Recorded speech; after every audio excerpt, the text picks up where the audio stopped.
Hey there, so let's talk about AI. If you've ever played around with it and walked away feeling like, is that it? Well, you are in the right place. We're going to talk about a really simple mindset shift that takes AI from this confusing, kind of frustrating thing into a tool that can genuinely save you hours. Let's dive in. So, does this question hit home?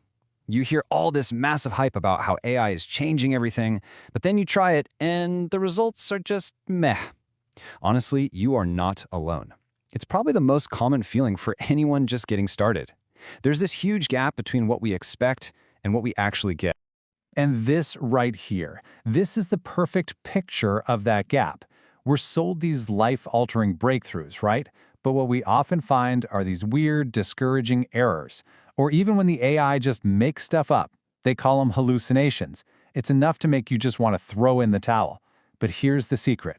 The problem isn't the tool itself. It's how we're trying to use it. Which brings us right to this first big idea, what I like to call the high-stakes AI trap. Let's break down exactly why this frustration happens, because once you see it, you can avoid it. Okay, so here's the trap in a nutshell. We try to use AI for these supercritical, high-stakes tasks, things where it has to be perfect. Think asking it for a final medical diagnosis or to draft a legal contract. These are things that demand 100% accuracy and real human judgment, and that's just not what today's AI is designed for. So what happens? The AI, of course, makes a mistake on one of these big tasks, and our first thought is, see, this thing is totally useless. It's unreliable. And boom, just like that, we write it off.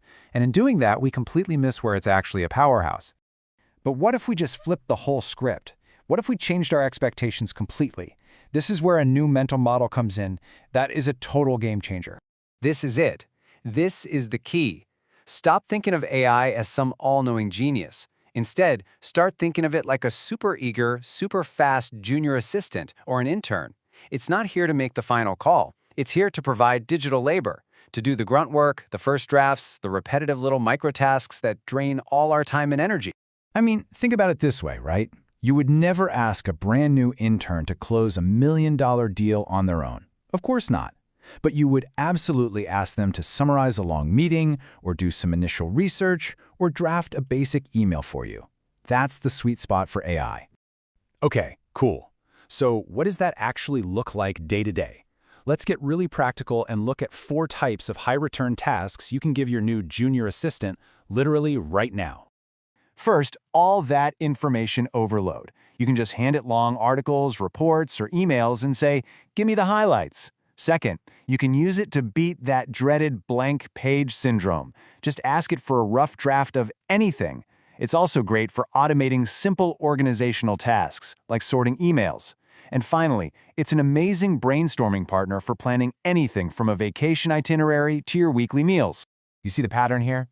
Every single one of these is a low-stakes task. The goal isn't to get a perfect finished product. The goal is to get a B-grade first draft. Because let me tell you, it is so much faster to edit a B-grade draft than it is to stare at a blank screen and start from zero. You get to save your brain power for the important stuff, the final polish. Now, I know this sounds good in theory, but you might be wondering, what's the real impact? Well, check out this number, 600. Any guesses what that is? That's not a typo. 600 hours per month.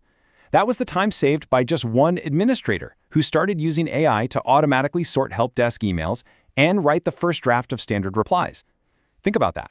Instead of drowning in their inbox, they got to focus on solving the really hard problems. That is the power of delegating the small stuff. All right, before you run off and start delegating everything, let's just quickly cover a few common mistakes. Think of these as a few friendly guardrails to make sure you get awesome results from day one. First, always double-check any important facts or figures it gives you. Remember, your assistant can sometimes just make things up. Second, you don't need any special skills. Just talk to it like you'd talk to a person. And third, this one is really important, never ever paste sensitive personal or company information into a public chatbot. Treat it like you're posting on the public internet. Okay, enough theory. The absolute best way to get this is to feel it for yourself. So let's do one quick action step you can take the minute this is over. It is this easy. I want you to go into your inbox and find the longest, most annoying email you've been putting off reading. You know the one. Just copy all of that text and paste it into an AI tool like ChatGPT or Gemini. And then you're just going to ask it this simple little question. Summarize this into 3 bullet points for me. That's it. Within seconds, you'll get the main idea without wading through all that text. It's your first instant win. So as we wrap up, I want to leave you with this one question to think about. Now that you have this junior assistant mindset, what is the very first, small, annoying, time-sucking microtask that you are going to hand off to your brand new AI assistant? ChatGPT works best when it's given clear instructions. But most people don't know how to structure prompts properly, which leads to low-quality results. I created a digital book that contains carefully written prompts for ChatGPT and other AI tools, designed for real-world use cases across multiple niches. If you want better results from AI, this prompt pack shows you what to ask. Backhand index pointing right link in description and comments.